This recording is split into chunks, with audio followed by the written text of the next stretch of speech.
Good afternoon. I'm making this video because of a change in plans. The last day or so, I've been conscious of this truck convoy that's been all over the news, and I've been monitoring it because I'm concerned that it could impact our travel to and from class. I know the last thing that you need is to be caught up in a traffic snarl on the way to class, particularly after an exhausting day at work. I was just listening to a newscast a few moments ago, and it's forecast to impact 495 and Route 50.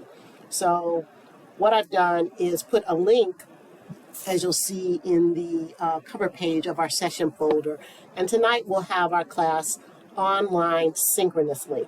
That way, we can still all be together, talk about our course content in a comfy place, maybe with wearing our slippers, and not be concerned about getting caught up in a whole mess that we have no control over. So the window will be open at 4:30. You can just come on into the Zoom room, and we'll begin class today at 4:45. If you have any questions or concerns that you want to talk with me about, just shoot me an email. I'm here in my office all day. Thanks. I look forward to seeing you later. Bye.